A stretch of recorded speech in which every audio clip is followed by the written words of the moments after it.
시청자 여러분 안녕하십니까. 내일의 코인 권지영입니다. 24시간 동안 굴러가는 우리 크립토 시장, 내일의 코인과 오후장 함께 열어보시면서 내일에 대한 전략까지 세워보시죠. 일단 우리 시장에 퍼져 있는 투자자들의 심리부터 같이 한번 파악해 보도록 하겠습니다. 공포 탐욕 지수 살펴볼 텐데요. 그래도 지난 금요일보다 수치가 많이 나아졌다라는 게 확인되고 있습니다. 지난 금요일에는 극심한 공포 구간까지 내려가면서 10대에 머물렀었는데 이제는 23포인트로 올라오는 모습이 확인되고 있죠. 지금 오늘 아침부터 속보가 전해지면서 우리 시장에도 잠깐일까 아닐까는 모르겠지만 반등세가 나타나다 보니까 우리 투자자들의 심리가 조금은 살아났다라고도 볼 수 있겠습니다. 월요일에 이렇게 수치가 올라가는 모습이 나타난다면 그래도 한 주를 시작하는 날이기 때문에 기분은 조금 더 좋다는 생각이 들기도 하는데요. 과연 주 후반까지 이 기세를 유지할 수 있을 것인지 이게 관건이 될 것 같습니다. 오늘 아침에 오늘의 코인 방송을 보신 분들은 기억을 하시겠지만 이번 주가 또 굉장히 중요한 한 주죠. 일단 속보로 나온 것처럼 금요일에 확실하게 이 평화 합의의 서명이 이루어지는지를 봐야 될 것 같고요. 그리고 이번 주에 또 FOMC도 자리 잡고 있고 일본까지도 금리와 관련된 얘기가 지금 들려올 것으로 예상되고 있습니다. 이 고비들을 잘 넘어갈 수 있을지 이제는 진짜 두려운 구간을 딛고 넘어서 다시 한번 중립 구간으로까지 갈 수 있을지 같이 한번 저희 방송 통해서 체크해 보시기 바랍니다. 자, 그러면 지난 한 주를 또 돌아봐야겠죠. ETF의 자금 흐름도 살펴보도록 하겠습니다. 일단 주간 기준으로 역시나 아직까지도 밑으로 막대가 형성이 됐다라는 점에서는 조금 아쉽기는 합니다. ETF를 통해서 3억 달러가 넘는 기관의 자금들 다시 한번 빠져나가는 모습이 확인됐는데요. 그렇지만 여기에서 조금이라도 희망적인 포인트를 찾아본다면 막대의 이 크기가 굉장히 줄었다는 점이 되겠습니다. 일단 5주 연속으로 순유출이 일어나고는 있지만 그 전까지 조금 더 걱정스러웠던 건 막대의 깊이가 계속해서 깊어졌다는 점이었습니다. 10억 달러도 넘는 거의 20억 달러에 육박하는 기관의 자금들이 주간 단위로 계속해서 빠져나갔기 때문에 우리 시장의 하방을 지탱해주는 힘이 없어지고 있다라는 것들을 얘기했었죠. 하지만 일단은 거기에서 조금 고비를 넘겼다고 볼 수 있기 때문에 이제 이번 주가 그만큼 중요할 것 같습니다. 이번 한 주 동안 기관의 자금들이 다시 들어오는지 주간 기준으로는 순유출을 넘어서 순유입으로 돌아설 수 있는지까지 살펴보시기 바랍니다. 자, 그러면 한 주를 돌아본다고 말씀드렸었죠. 지난주에는 어떤 섹터가 얼마나 강했는지 섹터별 흐름도 살펴보도록 하겠습니다. 자, 지금의 이 그래프를 보면요. 여태까지는 좀 눈에 띄지 않았었던 보라색 선이 굉장히 큰 폭으로 올라온 모습이 확인되고 있습니다. 지금 상승률로 봤을 때는 게임 섹터가 지난 한 주 동안 15% 상승하는 모습이 나타났다라는 걸 확인해 볼 수 있는데 여기에서 약간 함정이 있기는 합니다. 게임 섹터로 분류가 됐었던 이 한 코인이 저희가 오늘 아침에 만나봤었던 방송에서도 말씀드렸었던 코인이거든요. 이 비트라는 티커명이 비트인 코인이 갑자기 좀 급등하는 모습이 나타났었기 때문에 게임 섹터가 이렇게 올랐다라고 지금 표시가 돼 있는 겁니다. 그런데 아침에도 말씀을 드렸었지만 이 코인 같은 경우에는 지금 AI 에이전트를 또 품고 있습니다. 그렇다면 게임 섹터에 포함이 되어 있기는 하지만 이 모멘텀으로 봤을 때는 AI를 품고 올라갔다라고 볼 수 있겠죠. 게임의 탈을 쓴 AI다라고 보시면 좋을 것 같고요. 결국에는 그렇다면 AI가 AI 했다라는 말이 나오는 지난 한 주가 될 것 같습니다. 인공지능 AI 섹터를 보더라도 한 주 동안 8% 상승하는 모습이 나타났거든요. 일단 전반적으로 섹터들이 다 상승하는 모습이 나타났던 한 주였지만 그 안에서도 역시나 AI가 가장 화력이 좋았다라는 것까지 체크를 해보시면 좋을 것 같습니다. 자, 그럼 이제 실시간 시장 분위기도 같이 한번 파악해 보도록 하시죠. 1시간 전 대비했을 때 우리 시장의 흐름입니다. 자, 일단 비트코인 그래도 아침에 급등을 하더니 제자리 잘 지켜주고 있습니다. 현재도 0.03% 1시간 전 대비해서 오름세 보여주고 있고요. 65,500달러대까지 올라와 있는 모습이죠. 사실 오늘 새벽까지만 해도 63,000달러대였는데 순식간에 2,000달러를 훅 뛰어오르는 모습들 같이 한번 확인해 볼 수가 있었습니다. 있습니다. 그리고 이더리움도 0.1% 상승하면서 1,718달러 선, XRP는 약간 지금 오락가락하네요. 1.18달러 선에서 움직임 가져가고 있으면서 여기에서 이제 조금 더 1.2달러까지 회복할 수 있을지 지켜봐야 될 것 같습니다. 솔라나도 마찬가지로 소폭의 하락세 보여주고는 있지만 일단 이 정도면 양호하다라는 생각이 들죠. 오늘 아침에는 그래도 큰 폭으로 상승하는 모습이 나타났었기 때문에 여기에서 크게 밀리지 않는지만 여러분이 체크를 해보시면 좋을 것 같습니다.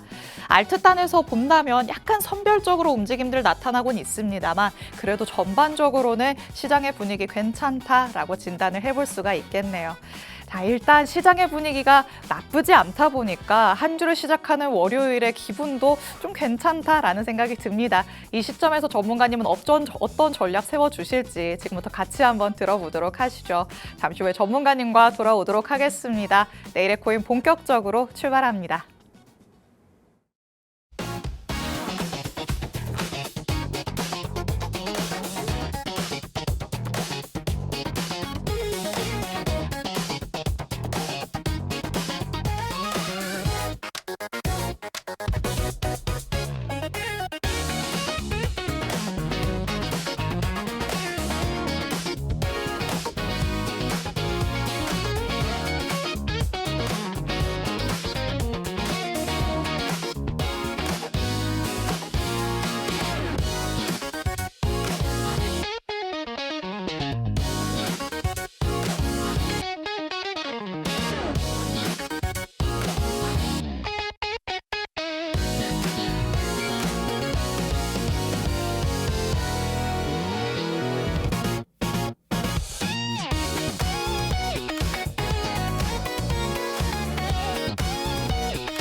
내일의 코인 문을 활짝 열어보도록 하겠습니다. 저희가 방송 시간 동안 다양한 투자 인사이트들 제공해드릴 예정이지만요. 저희 방송 시간 50분이 조금 짧다 느끼시는 분들도 많으실 것 같습니다. 이런 분들 위해서 저희 방송 시간 아닐 때도 다양한 정보들 얻어가실 수 있게끔 정보방 마련해뒀습니다. 저희 정보방은 방송 끝나는 50분까지 계속해서 열려있을 예정입니다. 그 사이에 들어오시면 저희 방송 끝난 직후부터 전문가님의 전략 24시간 동안 받아가실 수 있으니까요. 지금 바로 들어오셔서 전문가님을 100% 활용해보시기 바랍니다. 자, 그럼 오늘 저와 함께할 전문가님 이제 모셔보도록 하겠습니다. 오늘 차태현 전문가님과 함께합니다. 전문가님 어서 오세요. 네, 반갑습니다. 인사부터 해주실게요. 네, 안녕하세요. 현재 하이크립토에서 전문가로 활동하고 있는 차태현이라고 합니다. 일단 우리가 이번 주는 그래도 꽤 나쁘지 않게 시작을 하고 있고, 그리고 오늘 시작도 전에 아침에 올라온 속보이긴 하지만 미국과 이란의 종전 기사도 올라와 있는 만큼 이번 주 스타트는 꽤 나쁘지 않습니다. 근데 이번 주에 당장 기다리고 있는 FOMC, 그리고 내일 일본의 금리 결정, 그리고 금요일 날 실제로 설명이 이루어지는지까지 어쨌든 우리가 첩첩산중이라고 좀 봐야 될 수준이기 때문에 이 구간에서 조금은 어떻게 하면 더 안전하게 대응할 수 있을지 오늘 한번 이야기해 보도록 하겠습니다. 네, 전문가님이 말씀하신 것처럼 요즘 우리 시장은 첩첩산중입니다.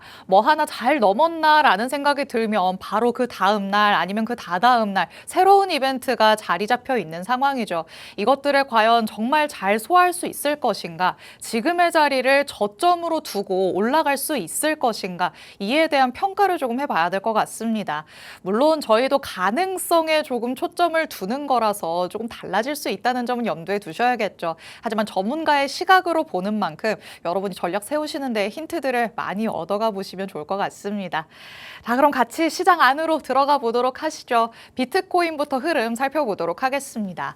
자, 일단 비트코인이 좀 반가워요. 많이 다시 올라와 줬는데 여기에서 다시 내려갈 것이냐 아니면은 여기가 진짜 저점일 것이냐, 전문가님 어떻게 보실까요? 이게 지금 우리가 먼저 상승을 한다 하락을 한다라고 되게 애매한 부분이 일단 주봉을 좀 보면서 같이 이야기를 하면, 일단 우리가 주봉에서도 앞에서 이게 굉장히 큰 어쨌든 4주 연속 이 하락을 봤을 때도 보면은 이런 하락 그리고 혹은 이런 상승이 나왔을 때 최근 들어서 이렇게 급격하게 꺾인 적이 사실은 몇 번 없었는데 오. 최근 들어서는 올라와서 바로 꺾이고 여기서도 올라와서 꺾이고 지금 이런 움직임이 계속 연속되고 있는 상황이라서 네. 그럼 지금 우리가 여기서 그럼 얘도 어떻게 좀 봐야 되는 것이냐. 일단은 지금 지난주에 이 저점을 갱신을 했었기 때문에 일단은 하락 추세가 연장이 됐다라고 생각을 하는 편이 그래도 조금은 편할 것 같고 그래서 이 구간에서도 이렇게 뭐 바로 이런 식으로 올라간다 이것보다는 최소한 이런 식으로의 횡보, 그러니까 물량을 모아가는 구간은 충분히 있어야 된다라고 생각을 합니다. 그래서 이런 구간들에서 봤을 때도 물량을 모아가면서 결국에 여기서 비어있던 유동성 공백인 이 구간을 결국에 헌팅을 했고 이 구간을 절반 정도 채우고 나서 다시 한번 되돌림이 나왔었단 말이죠. 그럼 우리가 지금도 주의를 해야 될 거는 지금 주봉상에 존재하는 이 빈 공간, 유동성 공백 공간 그리고 절반 정도 라인이면 한 70K 정도 라인이 나옵니다. 이 구간을 다시 한번 우리가 여기를 채우고 나서 만약에 떨어진다라는 것도 우리가 배제를 할 수가 없기 때문에 차트는 어쨌든 여러분들이 보시기에도 매번 나왔던 게 똑같은 게 나옵니다. 결국엔 프랙탈이라고도 부르는데 현재 구간에서도 계속해서 공백을 절반을 채우고 나서 내려오고 있는 모습이다 보니까 우리가 이번 상승이 사실 나와준다라고 하면은 그래도 뭐 이슈들도 정말 강한 이슈들이라서 강하게 밀어올릴 상승도 분명하지만 네. 현재 시장이 우리가 사실은 뭐 유동성이라든지 이런 걸 생각을 한다면 매수세를 생각을 한다면은 다시 한번 이런 식의 움직임이 연장이 될 수가 있기 때문에 이번 주에 거래하시는 분들 저도 뭐 내일 당장 뭐 일본의 뭐 금리 결정 그리고 수요일날 FOMC 우리가 이런 것들을 전부 다 봐야겠지만 현재 시장 상황을 봤을 때는 어느 정도의 되돌림은 나와줄 수 있다라고 생각을 합니다. 그래서 저도 지금은 주봉상에 존재하는 이 공간을 어떻게 채우는 것이냐 혹은 아니면은 이때처럼 위아래 그냥 꼬리를 정말 많이 달 수도 있고 그래서 저는 일단은 이 구간 물량을 모아가는 구간이지만 되돌림이 나온다면은 70K 정도 여러분들이 반등으로 노려보시면 좋을 것 같습니다. 그러면 70K까지는 단기적으로 상승의 가능성은 열어둘 수 있지만 거기서부터가 오히려 더 중요하겠네요. 맞습니다. 그래서 보면은 우리가 이제 날봉으로 다시 내려가서 보더라도 이 앞선 하락에 대해서 우리가 이제 되돌림을 생각을 해도 보통 절반 정도 나온다고 하면은 딱 70K 정도 딱 오. 앞에서 주봉에서 봤던 우리 유동성 공백 딱 중간값이기도 합니다. 어떻게 그렇기 이렇게 때문에. 말하기도 쉽게 딱 70K에 걸리게 맞습니다. 될까요? 신기하네요. 네, 그래서 지금 자리에서도 보면은 결국에 우리가 뭐 최소 반등치라고 부르는 뭐 38% 혹은 우리가 많은 유동성을 보여주는 이런 50%나 뭐 60%까지의 되돌림이 나올 수도 있지만 일단은 저도 절반 정도의 되돌림은 항상 좀 생각을 하고 있는 편이라서 절반 정도 되돌림이 나왔을 때 여러분들이 이 구간에서는 한 번은 그래도 꺾일 수 있겠구나. 이 정도는 우리가 생각을 하고 있어야 될 것 같습니다. 좋습니다. 일단 비트코인의 차트를 통해서 기술적으로 한번 다가가 봤습니다. 지금 나타나는 상승에 너무 환호를 하시면 안 될 것 같은 게요. 여태까지의 흐름을 보더라도 조금 올라가나 되돌림이 나오나라는 생각이 들었었지만 유동성 공백 구간의 절반 정도를 채우고 다시 밑으로 내려가는 흐름들이 반복되어 왔습니다. 이렇게 비슷한 패턴이 반복되는 거를 프랙탈이라고 하죠. 전문가들이 그래서 이런 프랙탈을 조금 잘 참고를 하곤 하는데요. 그렇다면 지금 시점에서 되돌림이 어디까지 나올 수 있을 것인가 그걸 살펴봤을 때 그게 딱 70K다 정확하게 말씀해 주셨습니다. 그렇다면 일단 70K까지는 단기적으로 상승은 노려볼 수 있겠습니다만 여기에서 이제 더욱더 유의미한 상승이 뒤따라와줘야 될 것 같습니다. 저희가 항상 얘기하는 유의미한 상승, 거래량이 동반되는 상승이겠죠. 지금은 상승이 나타나더라도 유동성이 조금 부족한, 약간은 힘이 부족한 그런 상승이 나타나고 있기 때문에 일단은 70K까지 도달을 하고 나서 여기에서 거래량이 붙는지는 2차적으로 확인해 보시는 게 좋을 것 같습니다. 그런데 저희 방송 시간이 아닐 때 이런 흐름이 나타날 수 있죠. 실시간 대응 전략이 가장 중요하니까요. 정보방 안에서 전문가님의 실시간 대응 전략들 꼭 챙겨가 보시면 많은 도움이 될 것 같습니다. 자, 그럼 비트코인 만나봤으니까 이제는 이더리움 살펴보도록 하겠습니다. 자, 이더리움과 관련해서 조금 희망적인 뉴스 기사들이 나오는 걸 제가 봤어요. 네. 이제는 진짜 얘도 갈 때가 됐다. 전문가님 뭐 희망에 조금 포커스를 맞추실까요? 아니면 절망편이실까요? 근데 저는 이더리움이 그래도 정말 좋아하는 코인 중에 하나긴 한데 네. 그래도 많이 애매한 상황이다라고 생각하는 게 목소리에서는 약간 절망편의 분위기가 슬슬 네, 나오는데요. 우리가 일단 주봉부터 좀 먼저 보면은 일단 비트코인은 우리가 지난주 주봉을 봤을 때 그냥 꼬리로 살짝 깨고 나서 올라오고 마감이 됐었는데 이더리움은 일단 몸통으로 마감이 됐고 지금 우리가 지난주 주봉도 결국에 이 아래에서 마무리가 됐습니다. 그리고 지금 이더리움의 하락폭도 생각을 했을 때도 뭐 당연히 뭐 비트코인보다도 조금은 더 많은 상태인데, 그러니까 이더리움이 이 자리에서도 우리가 이제 상승이 나온다라고 하면은 뭐 예전처럼 뭐 비트코인을 추월을 하고 뭐 알트코인보다도 먼저 가고 이런 건 사실상 우리가 지금은 기대를 할 수가 좀 없을 것 같고, 그래서 지금 상황이 그때랑 꽤 비슷하다라고 생각을 하는데, 이전에 우리가 이더리움이 그때도 뭐 1,400불 이 정도까지도 빠졌을 때 이더리움 끝났다, 뭐 이더리움 동위수 막 7%, 8%대 갈 때 이제 뭐 리플이랑 솔라나한테 역전을 당했다.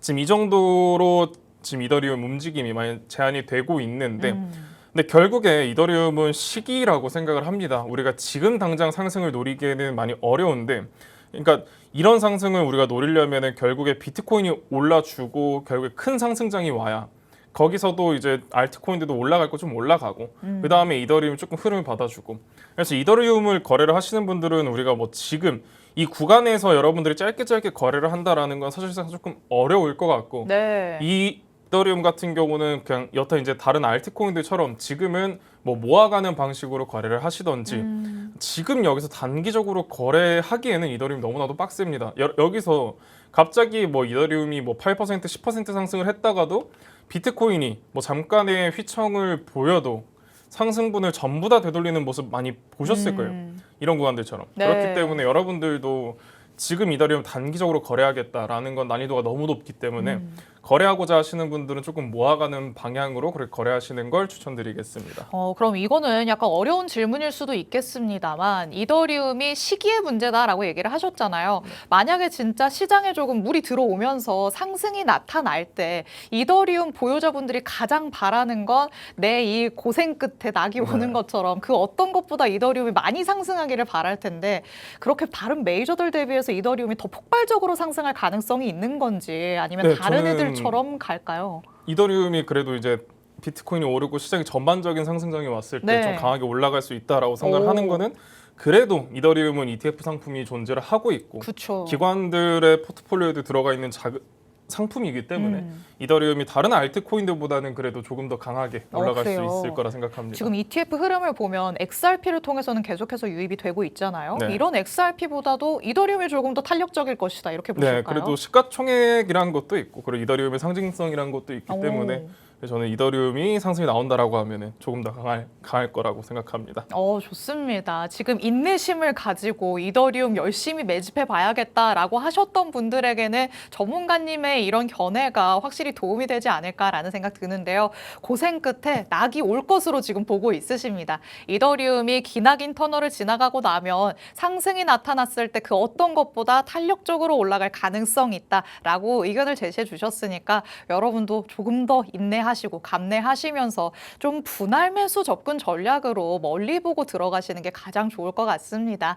그리고 이 시간 아닐 때도 전문가님의 전략들 정보방 안에서 받아갈 수 있다 말씀드렸죠. 이더리움도 마찬가지니까요. 정보방 안에서 전문가님을 10분 활용해 보시기 바랍니다. 자, 그럼 이제 알트단 얘기로 한번 넘어가 보도록 하겠습니다. 자, 일단 우리가 쉬는 동안 금토일 중에 어떤 코인들이 조금 특징적이었는지 살펴보면 도움이 될 것 같아요. 네. 뭐부터 볼까요? 일단 오늘은 비트텐서부터 좀 보도록 하겠습니다. 뭐 비트텐서가 뭐 AI 코인으로도 연관이 있고 그렇죠. 지금 대장이다 이런 맞습니다. 얘기 하잖아요. 그래서 지금 우리가 비트텐서를 봤을 때 얘가 뭐 해외에선 타우라고도 부르고 지금 뭐 티커가 뭐 거래소마다 다른데 이름이 왜 이렇게 다 다른 거죠? 맞습니다. 그래서 일단은 업비트 기준으로 비트텐서로 거래가 되고 있기 때문에 비트텐서 가지고 이야기를 하면은 이 코인 가지고도 꽤 궁금하신 분들 많으셨을 겁니다. 얘가 지금 올라오면서 이거 왜 이렇게 올라오는 거지? 왜 이렇게 상승이 강한 거지? 하시는 분들 분명히 있을 건데, 그러니까 비트텐서 지금 차트는 그래도 꽤 괜찮았습니다. 날봉 기준으로 봤을 때도 결국에 움직임이 계속해서 나오고 나서 이런 식으로 이제 추세를 계속해서 연장을 했었는데, 근데 여기서 이제 날봉 기준에 이 비어 있는 공간들, 결국에는 이런 구간들이 우리가 이제 돈이 많은 사람들이 매수하기가 제일 좋은 자리거든요. 우리가 이런 자리에서 만약 고래들이 매수를 한다라고 하면은 이렇게 그냥 바로 올라가 버릴 수도 있고 본인들의 물량을 많이 못 맞추는 구간들이 분명히 존재를 하는데, 이런 구간들까지 끌고 와서, 그러니까 기관급 고래들 이런 사람들이 보통 매수를 하기 좋은 자리이기 때문에 보통 이런 자리에서 스프링처럼 올라온 경우가 굉장히 많은데, 네. 그래서 비트텐서 지금 뭐 더 갈지 혹은 뭐 이거를 더 떨어질지 뭐 눌림을 노려볼지 하시는 분들 많으실 건데, 일단은 전 비트 텐서는 더 간다라고 생각을 합니다. 오. 근데 중요한 거는 일단은 이 구간 여기를 돌파하고 나서 혹은 지금 이 자리에서 한번 눌릴 수가 있어요. 근데 저는 여러분들이 한 번 더 보셨으면 좋겠는 거는 결국에는 이 자리 결국 한 44만 원 정도는 돌파하고 나서 돌파 이후에 되돌림이 들어왔을 때 이런 자리에서 매수를 하시는 거를 저는 조금 더 추천을 드리도록 하겠습니다. 그래서 비트 텐서는 이 자리에서 눌리면은 사실상 이 끝까지도 눌려버릴 수가 있어가지고 오. 여러분들이 거래를 하신다라고 하면은 사실상 우리가 이 코인 같은 경우를 뭐 길게 끌고 갈 건 아니기 때문에 지금 시장에서 이슈가 되고 있을 때 44만 원 돌파 이후에 되돌림 하는 자리에서 노려보시는 걸 추천드립니다. 그러면은 비트 텐서도 그래도 우리가 큰 수익은 아니더라도 꽤 괜찮은 수익 가져갈 수 있을 거라고 보여집니다. 비트 텐서 뭐 눌림목 나왔을 때 들어가랬어라고 생각을 하시면서 지금 바로 눌림이 나왔을 때 들어가시려는 분들도 있으셨을 것 같은데 이때는 조금 조심을 해야 된다 말씀해 주셨습니다. 지금 자리가 딱 이전 고점 그 부근에 와 있는 상황이죠. 여기에서 만약에 저항을 맞게 된다면 오히려 그 밑에까지 쭉 밀릴 가능성이 있습니다. 확실하게 이전 고점을 돌파하는 모습이 나타나야 되돌림이 나타났을 때 이전의 저항선을 지지라인으로 바꿀 수가 있겠죠. 이런 흐름들까지 여러분이 체크를 하시면서 확실한 매수 타점을 잡아보셔야 될 것 같습니다. 그런데 저는 차트 보면서 이런 것들 판별하기가 너무 어렵더라고요 하시는 분들, 그래서 전문가님이 있는 거니까요. 정보방 안에서 전문가님이 주시는 전략들 잘 한번 받아가 보시기 바랍니다. 자, 그럼 다음 코인도 만나보도록 하겠습니다. 아카시 네트워크 살펴볼 텐데 와, 얘 진짜 저희 쉬는 금토일 동안 맞습니다. 무슨 일이 있었던 거죠? 너무 많이 올랐는데요. 네, 지금 굉장히 강하게 상승이 나와주고 네. 있는데 그래서 지금 아카시 네트워크도 이거 계속 막 보고 있었는데 하면서 아쉬워하시는 분들 굉장히 많으실 거예요. 네. 주말 동안 정말 강하게 상승을 했었기 때문에 지금 주말부터 38% 정도 상승이 나오고 있는데 그러니까 아카시 같은 코인이 제가 항상 얘기를 했던 하락 추세를 끝내고 나서 이런 식으로 물량을 모으는 이런 구간들이 분명히 존재를 했던 코인입니다. 그래서 여기서도 라운드 형태를 그리면서 올라오고 있는데 근데 여기서 우리가 봤을 때도 지금 날봉 기준으로 설명을 드리면 일단은 이런 거 여기서도 이제 고점을 살짝 확장을 하고 나서 되돌림이 나와주고 근데 되돌림이 멈춘 구간이 어디냐라고 봤을 때도 결국 이런 구간들이거든요. 결국에 장대로 밀어올린 구간이 매수를 받기에는 정말 좋은 구간이다. 다시 한번 설명을 드리고 그래서 네. 우리가 VPBR을 보더라도 결국에 이런 구간들이 타겟이 되는 경우가 많습니다. 되돌림이 왔을 때도 이런 구간에서 반등이 나올 확률도 꽤 높고 혹은 우리가 여러분들이 이걸 뒤집어 봤을 때도 여기서 가격 올라가는 구조라고 하면 텅 비어있기 때문에도 돌파하기도 괜찮고 그래서 이런 구간들이 여러분이 노려보시면 괜찮을 것 같고 그래서 아카시도 보면은 이 구간 도착하자마자 그래도 꽤 좋은 움직임을 보여줬고 얘를 날봉 기준에서 마치 4시간 기준에서 보면은 그래도 꽤 물량 모으는 시간은 분명히 존재를 했습니다.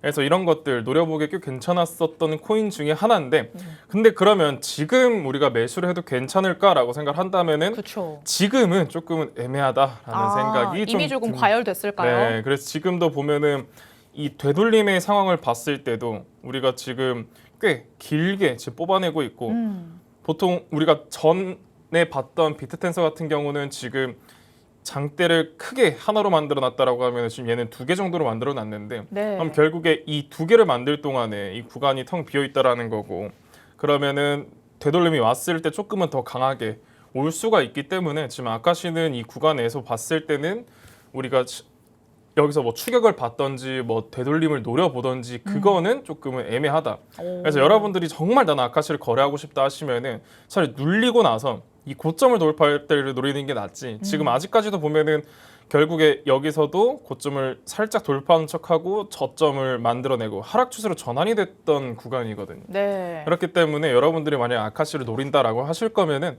되돌림이 나왔을 때 그리고 이럴 때 움직임을 좀 노려보시는 거를 추천드리도록 하겠습니다.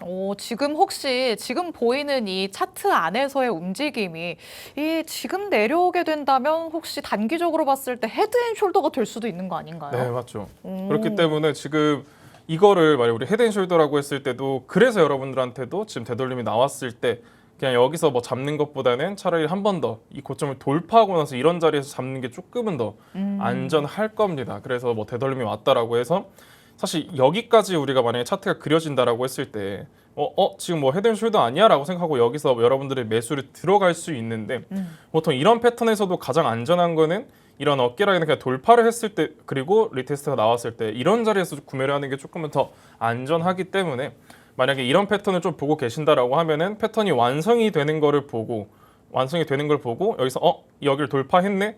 그리고 여기서 되돌리면서 진입하시는 거를 저는 추천해 드리도록 하겠습니다. 좋습니다. 아카시 네트워크 같이 한번 살펴봤는데 앞서 만나봤던 비트 텐서보다는 조금 더 보수적으로 시각을 가져가셔야 될 것 같습니다. 일단 지금으로서는 전혀 들어가기 매력적인 자리가 아니다라고 말씀해 주셨죠. 또 두 차례나 어느 정도 비슷한 라인에서 저항 맞고 내려오는 모습이 확인됐기 때문에 여기까지 도달한다고 하더라도 뚫고 올라갈 가능성이 그렇게 높아 보이지는 않습니다. 향후의 대응 전략들 전문가님이 다시 한번 짚어주실 예정이니까 전문가님 통해 꼭 한번 확인해 보시기 바랍니다.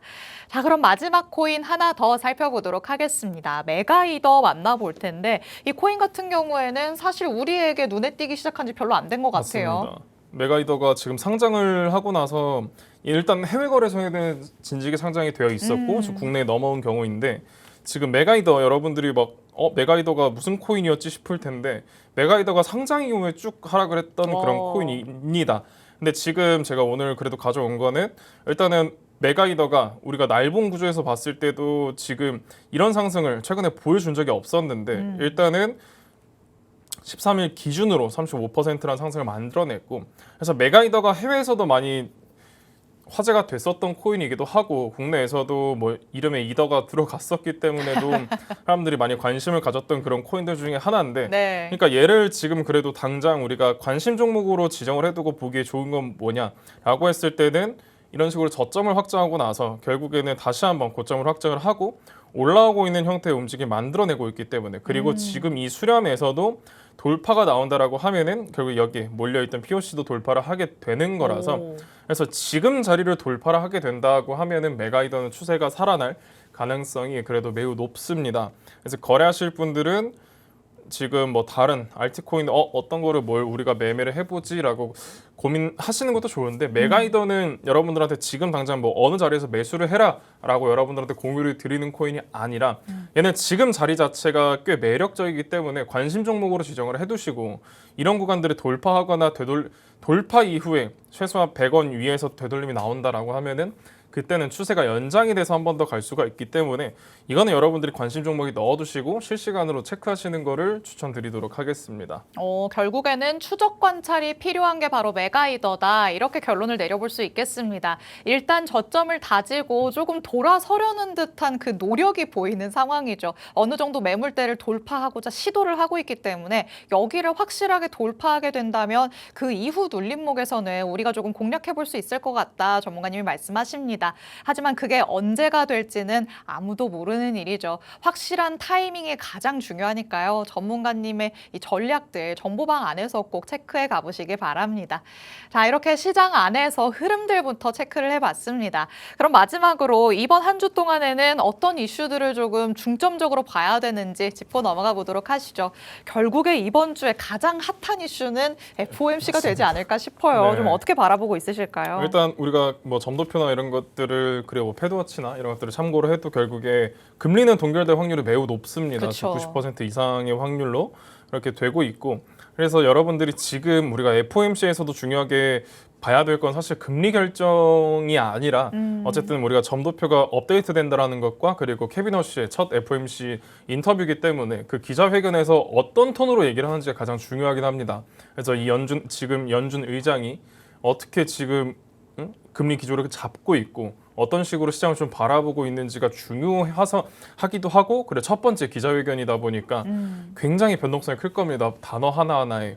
그래서 여러분들이 FOMC 뭐 새벽 3시에 발표되는 거 이것보다는 기자회견에 조금 더 집중을 하시는 것이 좋을 것 같습니다. 그래서 이 당시에는 진짜 굉장히 큰 이벤트이기도 하고 변동성이 굉장히 클 것으로 좀 보여지기 때문에 이때 우리가 거래를 하기보다는 이 이벤트가 지나가고 나서 여진이 어느 정도 지나가고 나서 그때 거래를 하는 것이 저는 조금은 더 좋을 것 같습니다. 좋습니다. 이렇게 큰 산이 조금 자리 잡고 있는데 그 큰 산 앞에 약간 언덕보다는 살짝 높은 무언가의 산이 또 있죠. 맞습니다. 일본은행의 금리 결정도 이제 내일 진행될 맞습니다. 예정인데 이와 관련해서 그래도 예전보다는 우려감은 조금 덜한 것 같아요. 네, 아무래도 우리가 이전에 엔캐리를 한번 겪었었기 때문에 네. 지금 시장도 어느 정도 대비는 했을 텐데 일단은 지금 이번에 일본은행 금리 결정에 있어서 많은 사람들이 금리 인상을 좀 바라보고 있는데 일단 지난주에 일본 PPI가 발표가 됐을 때도 예상치가 5.3%에서 실제 발표된 거는 1%가 넘는 6%가 넘게 발표가 됐습니다. 그래서 물가를 봤을 때도 굉장히 높은 상황이구나를 볼 수가 있었고 그래서 당장 지금 우에다 총재도 계속해서 금리 인상의 기조로 이야기를 하고 있었기 때문에 현재 우리가 달러 엔을 보더라도 지금 계속해서 엔화가 약세를 보이고 있는 것이 네. 금리 인상을 선반영을 하고 있는 거구나 라고 지금 시장도 보고 있는 거라서 일단 당장 내일은 금리 인상이 될 확률이 매우 높습니다. 그럼 일본도 이제는 1%대 시대로 들어가게 되는 건데 이게 지금 뭐 엔캐리를 얼마나 시장들이 대비를 했는지는 모르겠지만 내일 이게 금리 인상이 되고 나서 어떤 후폭풍이 일어날지 모르기 때문에 이 부분도 여러분들이 충분히 주의하셔야 될 것 같습니다. 맞습니다. 어느 정도 예상된 결과라고 하더라도 또 맞으면은 아픈 법이기는 하죠. 이와 관련해서 일본의 금리는 또 미국의 채권과도 연관이 깊기 때문에 미국까지 어떻게 조금 활용이 될 수 있을지 우리가 어떻게 해석을 해볼 수 있을지까지 여러분이 염두에 두셔야 될 것 같습니다. 그리고 말씀드린 것처럼 우리 시간으로 목요일 새벽에 이제는 FOMC 기자회견이 진행될 예정입니다. 캐비너 씨가 처음으로 어떤 얘기를 꺼내는가 여기에 초점을 두시면서 이에 대한 맞춤 대비 전략들 정보방 안에서 꼭 챙겨가 보시면 되겠습니다. 이렇게 전문가님과 시장을 둘러싸고 있는 다양한 얘기들부터 나눠봤으니까요. 저희는 잠시 후에 돌아와서 교육도 한번 들어보도록 하겠습니다. 잠시 후에 만나보시죠.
내일의 코인과 함께하고 계십니다.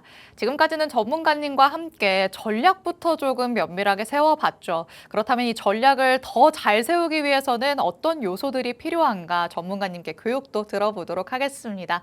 자, 정말 많은 부분들을 잘 다뤄주고 있으신데 우리한테 아직 부족한 부분은 어떤 게 있을까요? 가장 어떻게 보면 매매에서 가장 중요한 부분인 것 같습니다. 리스크 관리를 어떻게 해야 되는지. 그래서 여러분들 뭐 수익을 내는 건 다들 잘하는데 리스크 관리 한 번이 안 돼서 크게 맞아요. 손실로 이루어진 경우가 많아가지고 좀 어떻게 리스크 관리를 할 수 있는지 이야기해 보도록 하겠습니다. 자, 일단은 리스크 매니지먼트 결국에 리스크 관리라고 이야기를 하는 거죠. 근데 이게 저는 제일 핵심이라고 생각합니다. 트레이딩의 생명줄. 그래서 우리가 기술, 뭐 프라이스 액션, 뭐 여러분들이 거래하는 뭐 패턴 그리고 뭐 우리가 뭐 엘리어트 파동이라든지 이런 것들이 전부 다 뭐 승률을 올려는 줍니다. 하지만 리스크 관리가 계좌를 지켜주는 거죠. 그래서 한 번에 큰 손실이 이루어졌을 때는 회복에 몇 배의 시간이 걸립니다. 그래서 목표는 여러분들이 리스크를 관리할 수 있는 만큼 한 번의 트레이드에서 뭐 나는 뭐 1%의 손실만 제한할 거야. 아니면 뭐 나는 조금 공격적으로 해서 10%의 손실만 제한할 거야. 이런 식으로 여러분들이 거래할 수 있는. 그래서 근데 이게 가장 중요한 게 여러분들 승률이 60%라도 리스크 관리가 안 되면은 진짜 한 번에 파산으로 이룰 수가 있습니다. 근데 반대로 승률이 40%라도 리스크 관리가 철저하면은 살아남는 게 지금 시장인 거죠. 그래서 많은 분들이 간과하고 있는 게 리스크 관리이기 때문에 오늘은 리스크 관리에 대해서 이야기를 해보도록 하겠습니다. 그래서 보통은 R 대 R이라고 표현을 합니다. 리스크 대 리워드.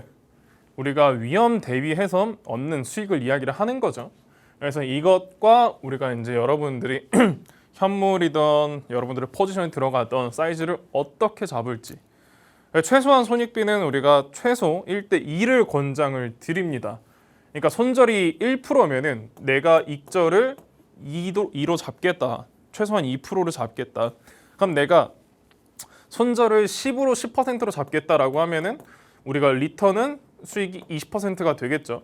그러니까 이런 식으로 최소 여러분들이 손익비를 가져가야 됩니다. 그래서 이상적인 거는 1대 2.5에서 1대 3.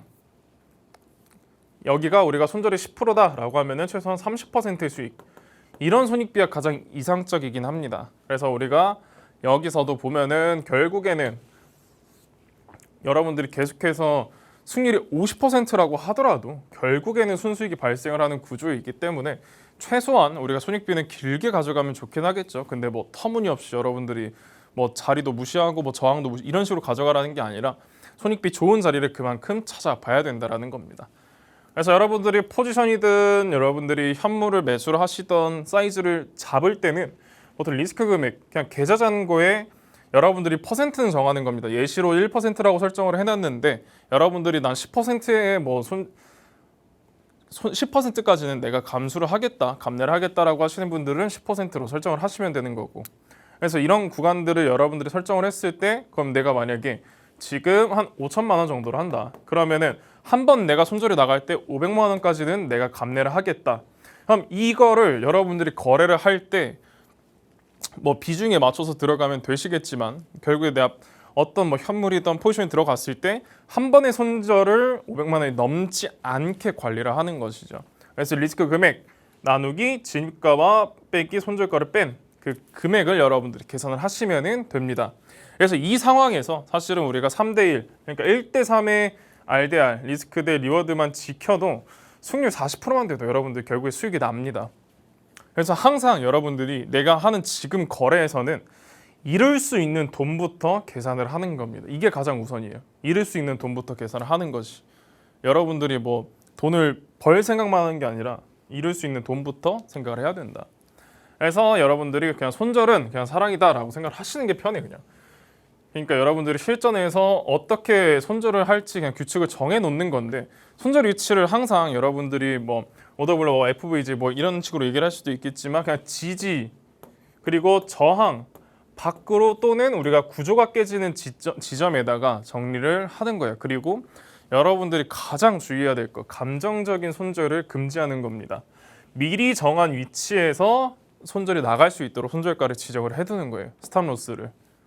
그리고 여러분들이 오늘 거래를 했는데 내가 연속으로 손실이 3회 이상이 났다. 당일 트레이딩을 중단을 하는 겁니다. 이때는 여러분들의 리프레시가 가장 필요해요. 그래서 손절을 잘하는 사람이 사실 시장에서 오래 살아남습니다. 여러분들이 이 손절을 패배라고 보통 생각을 하기 때문에 버티는데 손절은 패배가 아니라 보호로 생각을 하는 게 좋습니다. 그래서 예시로 여러분들 설명을 드리면은 이런 식으로 여러분들이 거래를 할 때 나는 지금 이 저항을 보고 여기서 내가 숏을 들어가 봐야겠다. 지금 이런 식으로 올라오고 나서 난 숏을 들어가 봐야지 하고 여기서 여러분 진입을 하는 겁니다.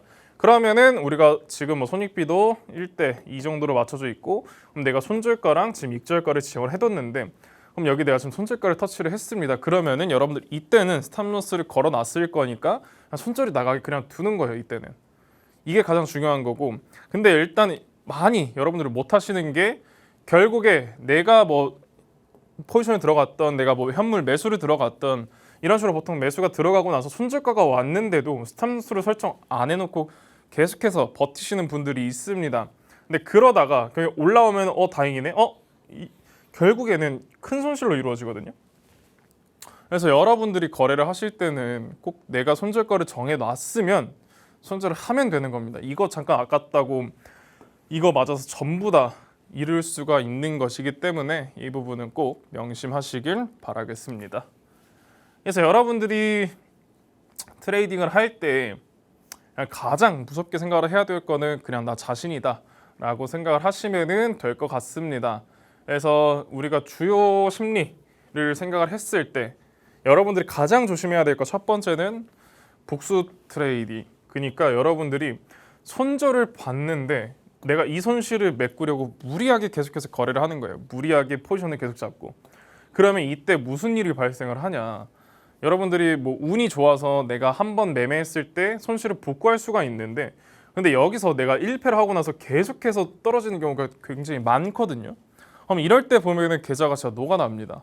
그래서 이게 지금 보통 초보자들 그리고 거래하시는 분들이 많이 아직까지도 조절이 안 되는 부분이기도 한데 이게 가장 조심해야 돼요. 한 번 손절을 봤을 때는 여러분들 뭐 잠깐 쉰다든지 뭐 담배 한 대 피운다든지 이런 식으로 해서 최소한 차트를 안 봐야 됩니다. 이런 식으로 복수로 들어가게 되면은 진짜 파산을 이룰 수가 있다. 그래서 두 번째는 포모죠, 여러분들. 포모 이제는 많이 아실 겁니다. 포모 근데 전 포모를 잘 몰라요 하시는 분들이 있을 건데 그냥 뭐 쉽게 설명을 하면은 주식장 보고 부러워하는 그런 걸 우리가 보통 포모라고 이야기를 하죠. 그냥 남들이 오르는 거 보고 나는 지금 이렇게 가고 있거나 이렇게 가고 있는데 남들이 지금 이렇게 올라가는 이거를 보고 너무 부럽다. 그럼 나도 저거를 좀 따라 타볼까? 따라 사볼까? 이렇게 되는 경우가 굉장히 많은데 이걸 진짜 조심하셔야 돼요. 포모를. 여러분들이 이 부분만 사실은 우리가 이 두 개만 조금은 조심을 하더라도 여러분들이 거래하는 데 있어서 손실이나 실수를 많이 줄일 수가 있어서 그리고 최근에도 보면은 포모가 많이 이루어지기 쉬웠던 게 뭐 여러분 뭐 주식 중에서도 뭐 삼성전자, SK하이닉스를 보았을 때도 이게 뭐 이렇게까지 갔다고 하면서 뭐 부랴부랴 이제 주식 막 사려고 하시는 분들이 있는데 그럴 때가 가장 우리가 주의를 해야 된다. 그래서 이 포모 조심하셔야 되고 그리고 과도한 자신감 이것도 여러분들이 굉장히 조심을 하셔야 돼요. 조심할 게 진짜 많긴 한데 우리가 연승을 한 뒤에가 가장 무섭긴 합니다. 여러분들이 거래를 하다 보면은 뭐 5번, 4번, 뭐 10번, 많게는 뭐 20번 계속해서 수익을 내는 경우가 많은데 그럼 이때 되면은 내가 비중을 더 태우기 시작을 해요. 왜? 내가 뭐 지금 비중을 조금 잡아서 거래를 했기 때문에 내가 20번을 거래를 했는데 이제 내가 좀 잘해진 거 아닌가? 여기서 이제 과도한 자신감이 생기게 되는데 근데 이럴 때 분명 한 번은 부러져요, 여러분들. 근데 이럴 때 부러질 때가 우리가 비중이 굉장히 크기 때문에 굉장히 크게 다친다. 그래서 여러분들이 아무리 내가 연승을 하고 연패를 하더라도 사이즈를 키워서 거래를 할 생각은 안 하는 게 좋습니다. 최소한 여러분들이 거래를 했을 때 뭐 내가 처음에 거래한 계좌 대비 뭐 50%가 수익이 났다. 최소한 뭐 100%가 수익이 났다. 이런 식이 되어야 여러분들이 그 다음에 생각을 해볼 수가 있는 거지. 이거 뭐 10번, 20번 이겼다고 해서 연승을 하면은 뭐 사이즈를 키우면은 한 번은 우리가 좀 크게 손절이 나갈 수가 있기 때문에 이 부분은 주의를 하셔야 된다. 그리고 네 번째 이것도 굉장히 중요하긴 합니다. 지금 뭐 이게 사실 뭐 리플 거래하시는 분들이 다 이렇게 생각을 할 텐데 보통 희망 고문입니다. 손절을 안 하고 버티는 거죠. 이거는 보통 뭐 현물 거래하시는 분들한테서 많이 일어나요. 뭐 여러분들도 뭐 지금 알트코인이든 우리가 뭐 현물이든 이런 거를 봤을 때 뭐 지금 비트코인도 126K 고점 대비해서 마이너스 50% 정도의 하락이 만들어졌는데 지금 다른 알트코인들은 대부분 많이 떨어진 애들은 뭐 60%, 70% 이렇게 하락을 했었단 말이죠. 근데 여러분들이 분명히 여기까지 손실을 키우고 싶진 않았을 겁니다. 근데 여기서 여러분들이 10%, 뭐 5% 이럴 때 이거 뭐냐 잠깐 뭐 소나기겠지 다시 올라오겠지 이런 식으로 희망 고문하다가 결국에는 물려버리게 되는 거예요. 근데 여기서 더 5%가 뭐 15% 되고 30% 되고 50% 되고 여러분들 이게 진짜 시장에서 가장 쓸데없는 겁니다. 희망 고문. 손절 안 하고 버티는 거. 익절 안 하고 버티는 거. 이거 지금 뭐 내가 지금 뭐 10% 수익 중이야. 근데 이거 누가 뭐 리플 10,000원 간다 했는데 이런 식으로 생각해서 우리가 희망 고문해서 결국에는 수익도 잃고 손절로 변경된 경우가 굉장히 많기 때문에 이 부분도 조심하셔야 된다. 그래서 대처법 여러분들이 매매일지 사실 쉽지 않아요, 쓰는 거. 우리가 뭐 이걸 진짜 매일 기록한다는 게 쉽지 않은데 그래도 여러분들이 하루에 거래를 했을 때 내가 가장 기억에 남았던 거래는 분명히 있을 겁니다. 그거라도 하나 정도는 꼭 써보시길 바라고. 그래서 규칙을 결국에 문서화하고 매번 체크를 하는 게 좋아요. 내가 지금 어떤 심리 상태를 가졌는지. 그리고 가장 중요한 거, 감정적일 때는 그냥 화면을 끄는 겁니다. 핸드폰을 닫던지. 사실 이게 가장 최고예요, 여러분들. 근데 계속 보고 있으면 결국에 복수도 하게 되고 누가 부러워지고 자신감도 없고 이렇게 되는 거라서 감정적일 때는 화면을 끄십시오. 그래서 일단은 우리가 트레이딩에 있어서는 여러분들이 리스크를 내가 계속해서 좀 체크를 하시는 편이 좋고 그래서 확인한 그냥 체크리스트 이번 트레이드에서 잃을 수 있는 돈은 내 계좌의 몇 퍼센트인가 이건 여러분들이 설정을 하는 겁니다. 예시로 1%를 설정해 둔 거니까 그래서 내가 지금 두 번째 지금 내 RDR이 최소 2대1 이상인가? 이것도 체크를 하시고 그리고 손절 위치는 논리적인가? 내가 혹은 너무 멀리 잡았나? 혹은 내가 너무 감정적이었나? 체크를 하시고 지금 내가 이성적인지 감정적인지 이거를 꼭 체크를 하시고 그리고 얘가 뭐 우리가 멀티타임으로 봤을 때도 5분이랑 뭐 1시간이랑 완전히 일치를 하는가? 그리고 이번 주 가장 중요한 내용이죠. 뉴스 이벤트가 임박을 했는가? 이때는 웬만하면 안 하시는 게 낫고 그래서 이때 뭐 괜히 뉴스 하나하나의 심리가 흔들릴 수가 있어서 뉴스 이벤트 이번 주는 꼭 조심하시길 바라도록 하겠습니다. 그래서 오늘은 일단 여러분들이랑 리스크 관리에 대한 이야기는 여기까지 하도록 하겠습니다. 네, 리스크 관리가 얼마나 중요한가 전문가님께 다시 한번 그 강조를 조금 들어봤습니다. 내가 여태까지 뭐 3연속 성공을 했다. 매번 100만 원씩 수익을 냈다. 너무 기분 좋죠. 그런데 그 네 번째 갑자기 1000만 원을 잃게 된다면 여태까지 잘했던 것들 다 무용지물이 되는 겁니다. 그래서 리스크 관리가 중요하다. 전문가님이 말씀을 해주신 거죠. 체크리스트들 정확하게 짚어주셨으니까 꼭 꼼꼼하게 체크해가 보시면서 여러분이 전략을 조금 보수적으로 그 어느 때보다도 이번 주는 특히나 보수적인 전략들 가져가 보셔야 될 것 같습니다. 그래도 혼자서는 어렵다라는 생각 드시면 정보방의 문 열려 있으니까요. 정보방에 들어오셔서 전문가님을 24시간 동안 한번 괴롭혀 보시는 것도 좋을 것 같습니다. 자, 그럼 이제 전문가님은 지금 시장에서 어떤 전략 세우고 있으신지 히든코인 만나보도록 하겠습니다. 자, 지금이 기회가 될 수 있는 건지 아닌지 저도 조금 이 판단이 잘 안 서던데 전문가님은 어떻게 기회를 잘 잡으셨나요? 저도 지금 우리가 뭐 차트 보면서 그래도 이야기할 수 있는 게 최선이다라고 생각을 하기 때문에 그리고 큰 이벤트가 보통 임박을 하더라도 보통 차트에서 먼저 힌트를 주는 경우도 있어서 일단 오늘 여러분들한테 좀 공유드릴 히든 코인은 일단은 이 코인입니다. 일단은 뭐 지금 코인 이제 움직임도 꽤 괜찮고 이게 지금 날봉 구조의 차트인데 여기서도 보면은 항상 저는 이런 식으로 하락 추세인지 상승 추세인지를 먼저 파악을 한 다음에 그 다음에 우리가 이제 물량이 어느 정도 모일 기간이 충분했는가. 근데 이거를 보면은 지금 우리가 추세가 만들어지고 나서 물량이 모여지는 기간까지도 우리가 조금 충분했다라는 거를 볼 수는 있습니다.